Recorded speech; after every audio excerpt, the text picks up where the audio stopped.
It is this. Playoffs? Don't talk about playoffs. You kidding me? I'm the juggernaut. Game over, man. It's game over. They were. And we let them off the hook. Fantasy football is my religion. Smile. Smile. 101. I'm undefeated. Never lost.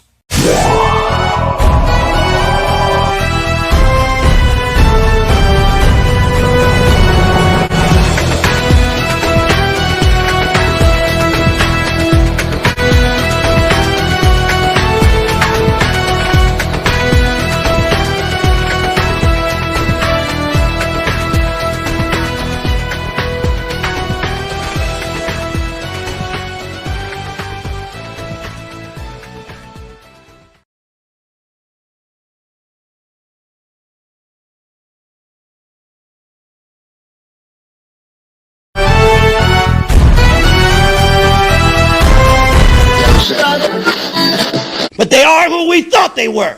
And we let them off the hook. Fantasy football is my religion. Hey guys, how are you doing? Welcome to another episode of Fantasy Gravy, a special edition. How are you doing, Stu? I'm doing great, Guy. Just excited to talk about fantasy football again. We're almost to the beginning of fantasy football. This Thursday, Bears versus Packers. Super excited. Love that matchup every year. So really excited about it. But we've got some crazy things that have been going on in the league, and we just wanted to go ahead and have a special edition since fantasy football hasn't quite started, but there's just been so many crazy trades. We've got some injuries, not many at this point. We've got our dynasty predictions, of course our Laura Bell Bundy big board of bets. We've got a new bet on the board, and then we may be changing our bias predictions. Maybe a little more biased, maybe a little more prediction. We'll see how it goes. But let's go ahead and move to injuries. All right.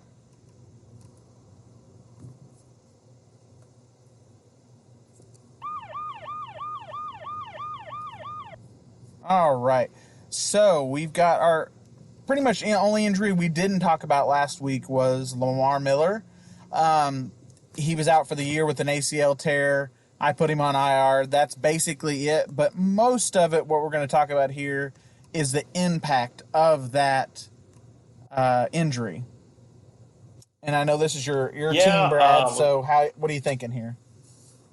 Well, with Lamar done, I think Duke Johnson's usage is going to be heavily utilized. But the Texans also went out and they made a trade for Carlos Hyde. They took him away from Kansas City. So they went ahead and added running back depth, which is needed. It does put a little bit of a dent in Duke Johnson. When Duke Johnson and Hyde were on the same team, Hyde did get first-team reps. But I think at this stage of their careers, Hyde's older. Duke Johnson was once a pretty good stud running back at the U. I think they're going to heavily utilize Duke Johnson more. I would hold on to Carlos Hyde. I think he's a hold. Just to see what happens week 1 or week 2, even week 2. They did just get him. It also helps that they added Laramie Tunsil in a trade. They helped that offensive line. That can only help the running backs in that situation. So, Lamar Miller out for the year. Big uptick in usage for Duke Johnson. Wait and see on Carlos Hyde. Well, with Carlos Hyde out of Kansas City, that seems to have kind of opened up a spot that they wanted to fill. And then LaShawn McCoy's over to Kansas City, which just seems like that has demolished Damian Williams' production, and maybe a 50-50 split. We'll see how that goes. But there are talks that maybe LaShawn McCoy could end up taking over. But Damian Williams was never going to hold on that job completely. They had no financial obligation to him. So it's not a surprise something did happen. That's another reason why so many people kind of had him far down their rankings, was just because of that. There's no obligation for the team to keep giving Damian Williams the ball. There's no contract extension given to Damian Williams. So I think it's going to be more of a running back by committee. The only thing that you'd be hopeful for is if you're a Damian Williams owner is if you own LaShawn McCoy. So Vince, before we kind of gave you a bunch of trouble for trading Russell Wilson away for LaShawn McCoy because everybody just knew he was going to get cut from the Bills. But the fact that he ended up at Kansas City, it hurts Damian Williams, but at least you have both of them. So you're in a whole pattern, and you'll know which guy to use moving forward. Yeah, I mean, it may take a week or two, but you will figure it out pretty quickly. Reed is pretty good about making his decision and sticking with it for at least most of the season. I think it's gonna be Shady taking over. Shady will get hurt. Damian Williams will come back. So if I were you, Vince, I'd hold on to both. All right, guys, we're gonna go ahead and move to our collusion corner, league upset, crazy trades of the week. Yeah, I mean, God Almighty, the season hasn't started. We drafted way too freaking early.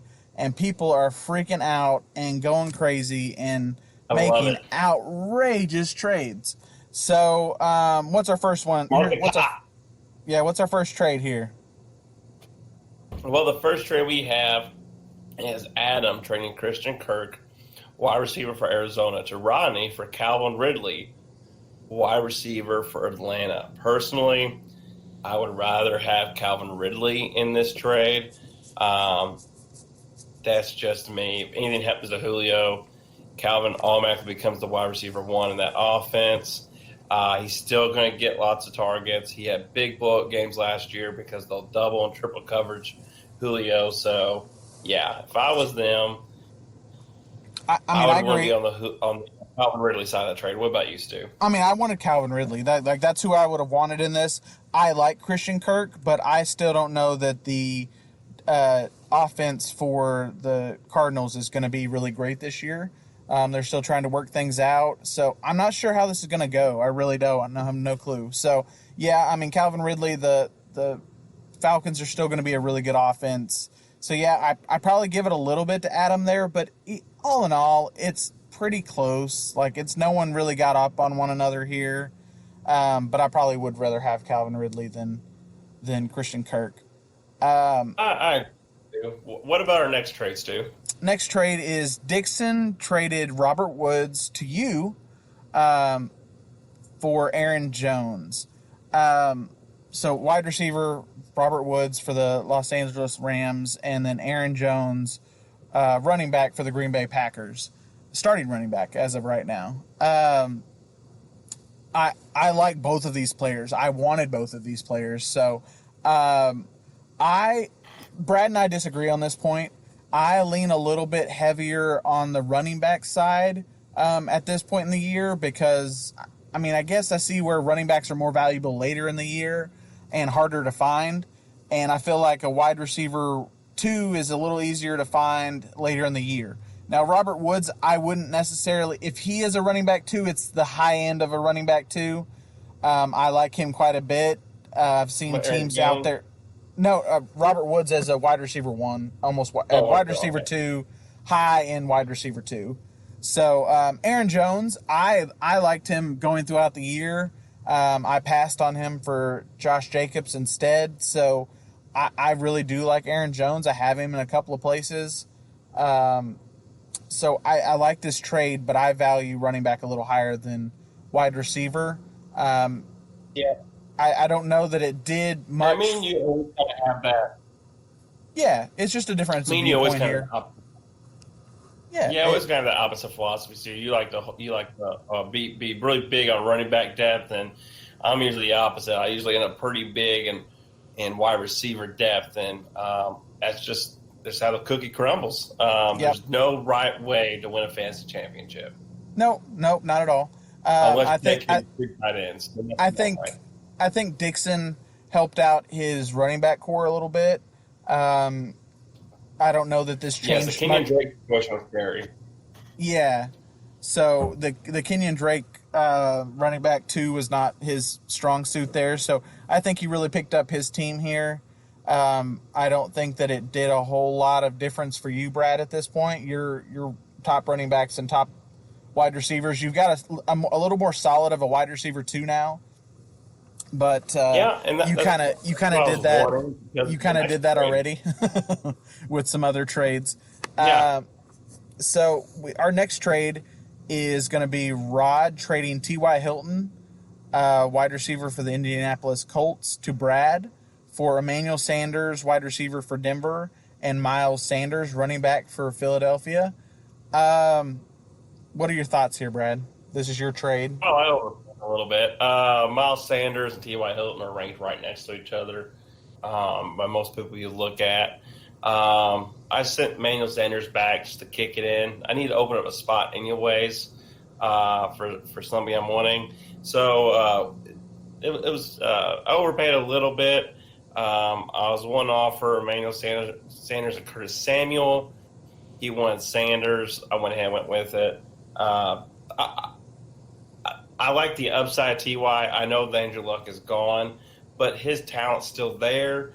And, you know, I keep thinking of like DeAndre Hopkins and his big years with junk quarterbacks. And, we don't know what Jacoby Brissett is, but they did offer him another contract extension. They added another 2 years to him, so they're somewhat dedicated to him. And then they also just went and signed Brian Hoyer, who's a freaking gunslinger. Oh, I love Brian Hoyer. No, I was excited about that. Yeah. Gave T.Y. a little bit bump myself. Yeah. But yeah, I'm gonna say you overpaid for this. I'm okay with. I mean, yeah, no, and that's your personal preference. That's not. It's not like, hurt feelings here or crazy. Like, neither one of you just went bananas here. But yeah, I like Miles Sanders quite a bit for a lottery ticket. And then Sanders looks like he's been doing pretty good. That one I didn't care about as much, but these two together. What would I rather have? Would I rather have T.Y. in the lineup or Emmanuel Sanders in the lineup moving forward? And the answer was T.Y. So I went ahead and went with it. I could only do that because the running backs I had and Chuba McCaffrey. If I didn't have both of them, I wouldn't be able to make that move. Oh, and I agree, but this is where this one made less sense. This one made less. Whoa, sorry. This one made less sense. This one made less sense for me because you did trade away Aaron Jones. I probably would have kept the other side when that doesn't happen. So that was where I was a little weird. Like, you traded away all your running backs, so not sure what was going on with that. But that's personal preference again. But Rod upgraded and helped his team more than anything here, so he got depth and players he needed. I'd say we go to the next one here. We got Rod trading Le'Veon Bell, running back for the New York Giants, to Lovick for Devontae Freeman, running back for Atlanta. His backup, Ito Smith, running back for Atlanta, and Julian Edelman, wide receiver for New England. What are your thoughts on this one? I have strong feelings on this one. Okay. First of all, A+ for Rod for both trades he did. Yep. Rod really needed to overhaul his roster. He knew he did, and he did an amazing job doing so. Le'Veon Bell is definitely the best player in this. I would rather have Le'Veon Bell. If I can afford to be on that side, I would rather be on that side of it just because I'm okay with overpaying a little bit. But Lovick definitely did overpay. He sent Devontae Freeman and Ito Smith. So Rod wraps up the Atlanta backfield. And then also Lovick sent him Julian Edelman, who can be a PPR monster. Julian Edelman is a little bit old in the tooth. But for giving up Le'Veon Bell, Rod was able to secure another potential RB1 and a potential wide receiver 2 with wide receiver 1 upside. So let me rephrase that. A wide receiver 2 with wide receiver upside potential. That's when you get a big running back like that, that's usually going to be the cost of it. And Lubbock was willing to pony up and do it. He was still able to keep Juju and Tyreek Hill. It's going to be how he works the waivers. But overall, Rod now has the Philadelphia Eagles backfield locked up and the Atlanta Falcons backfield locked up. He did a great job working the trade market yesterday. While everyone else was just resting on Labor Day weekend, that man was putting in work. So, A+ for Rod, B- for Lubbock. See, now, and this is like, do I like that he got Le'Veon Bell? Yes. The only problem I have with the trade is that it gave Lubbock upside in the future, and that's what counts. But at some point, like he just got such a rough schedule for such a long stretch that I don't know, and we haven't seen him play on this team. I know what Devontae Freeman is. I know what he's going to do. I know what he's going to score. I know what I'm getting with that, and I guess Lubbock wanted the upside of Le'Veon Bell because there's a good chance that Devontae Freeman could score almost the exact same points through this stretch that Le'Veon Bell and Devontae Freeman could score the exact same points this entire time. Oh, they could. Or Devontae Freeman could get hurt and not play like he did the last 2 years. There's major risk with both those running backs, but what makes it doable is Rod's giving the slightly higher upside running back away because he's getting Lubbock's third best wide receiver. And I agree to that, but that's what I'm saying. Lubbock lost for the fact that his running back he paid for, he could just get the exact same work he was getting for Devontae Freeman, and he lost Julian Edelman. That's why I'm giving Rod the upside here, because Rod. Oh yeah, Rod got the Lubbock paid more for the name than he did for the potential points. He gave points away for no reason. And we could be wrong. Le'Veon Bell could come out of the gate and be the RB1 this year. He definitely has that talent. And he does. I don't disagree with that. Yep, new system, new team, new everything, and he's out for a year. So we'll have to see how it goes. Yeah. But yeah, I heard that little squeal. That was my little guy waking up and then falling right back to sleep. There we go. I mean, that happens, and that's the best kind of way, because if they continue to wake up, that's not as fun. All right, we've got one last trade here. CoPro traded Will Fuller to Brad for Tony Pollard. Oh, yeah, that was a little while ago. I remember that trade. Yeah. That trade looks really good right now. Yeah, it's looking good on your part. It looks like they're going to work out a deal. He's flying back supposedly, but he supposedly had done that before as well. I'll say it's a good trade on your. I expect to be done in the next 24 hours. He'll be back. He'll be back in Cowboy uniform tomorrow. I say once we see the tweet saying Ezekiel has signed, it's a great trade on your part. Lubbock, for Koprovic, if he gets 1 week, that's a bonus for him, but that's about all he's going to get, it looks like. Jerry's going to cough up the money at a quick point. He's not going to go very long, if at all. So, we already got years and numbers being thrown out there. They're just working on some other parts of the structure of the contract. It just looks like they'll be done. Koprovic fell for the Brad pumping up Tony Pollard and listen to the hype. And it you guys wanted it to be a James Conner, but it's not James Conner. Even the closest thing to it is going to be the Chargers, but even what's his face isn't a James Conner. Eckler isn't a James Conner. It's not going to happen. It was a fluke of luck.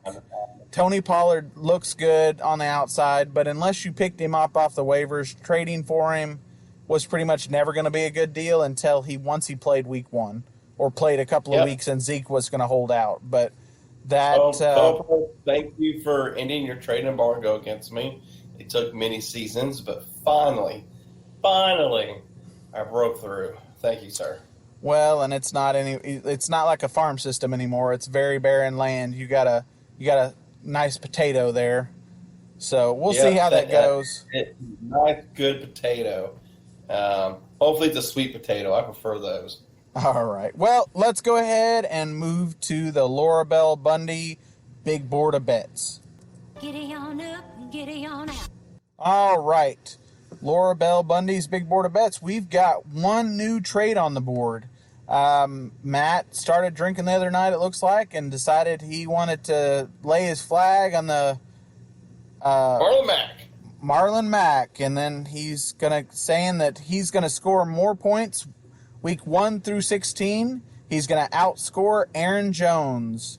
There is no stipulation here. There is no if he gets hurt. It's one way or the other. One's gonna win. One's gonna lose.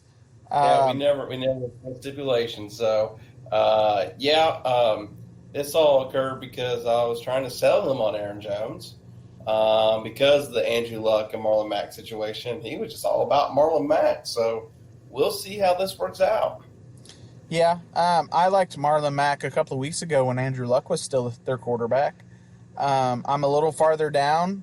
They may have to lean on him. They may not lean on him. This offense could just stink all around. Everybody remember Marlon Mack had a really good second half, and so did Aaron Jones. Both of them also have an injury history. So really it's going to come down to who can stay the healthiest. Yep, basically. So we'll see how this goes. We'll keep you guys updated. The scores will be updated. All of our big board of bets, anything that deals with scoring, will be updated weekly. The Sleeper is amazing about that. Literally, it'll show the rankings of where each player ranks in that specific spot. So I'm excited about that. Going to be able to pull that much easier than last year. Brad, let's go ahead and move to Brad and Stu's biased matchup predictions. Super biased.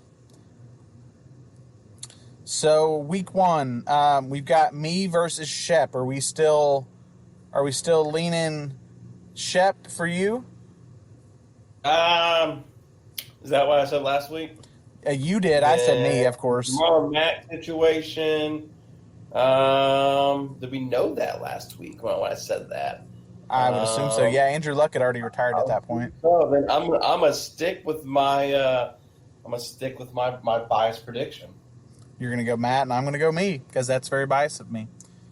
All right, we've got Koprovic versus Day.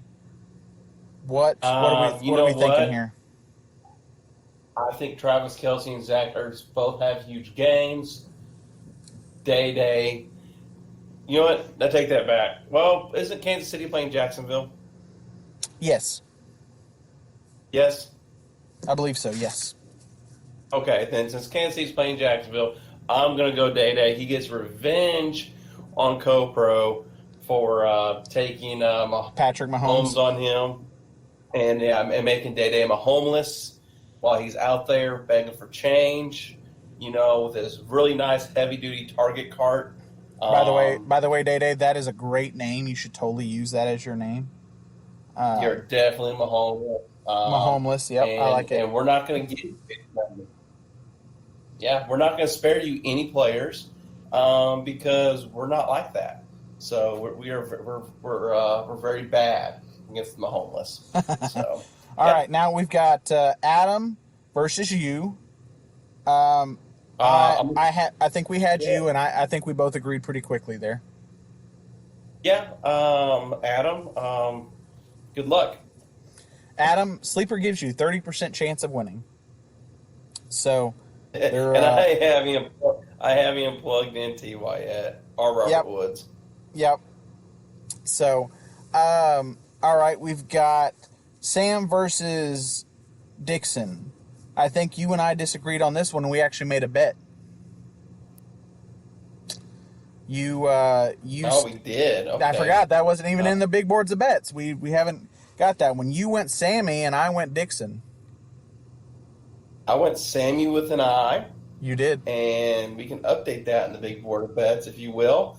Yep. Put it on the board. Yeah, I will go with Sammy with an I.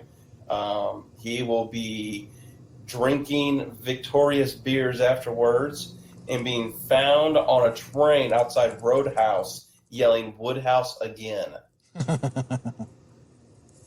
all been there before. I think with the Aaron Jones upgrade, that should go through before Thursday easily. I think that's going to upgrade Dixon. I liked this team when he did have Kenyon Drake in there. So with Aaron Jones as his upgrade for Robert Woods, I think he's going to just feed and he'll be great. I still say Dixon's going to win this. And now this is going to be interesting. Rodney versus Lovick. I think we both had Lovick winning, Stu. But with the new trade, I got to change it to Rod, this new revamped roster. I think Rod takes down Lovick. Oh, yeah. George Kittle at tight end. I mean, I think he's going to have a big, big day. And Lovick's Kelsey doesn't have his Kelsey, so we'll see what happens. That's a rougher one there. With the big trades, that's the crazy thing that everybody's been doing. Like, they don't care about who your matchup is for the week. You're just trying to make your team better. Like, that's what kind of made shocked that Lovick was willing to go there. Like, you're trading your own opponent to try to get better. Did it really work? I'm gonna give it to Lovick. I'm still gonna give that one to Lovick. That one's, I think Rod has improved, yes, but I don't think it changes the matchups enough. I think he's still got it. So then we've got, and then our final matchup is the big city versus the big shank, and we're talking about Vince and Mo, of course. With the Elliott news breaking, it's Mo, hands down. Sorry, Vince. Talk to you next week. But Ezekiel Elliott's going to feed. Well, and I think if Zeke is there, Amari Cooper feeds. Amari Cooper's healthy again. Yep, they said week 1. Yeah. The only problem I really see with Mo's team is his quarterback with Trubisky. I think that's going to hurt him. So I mean, yeah, that's my major issue with Mo's roster. I think Zeke will show up, and I think it will all go rainbows and sunshine from there. So Mo's gonna have a much better team than was ranked originally. I think it'll work out. So yeah, I'm gonna give it to Mo. We're gonna go Mo this time around.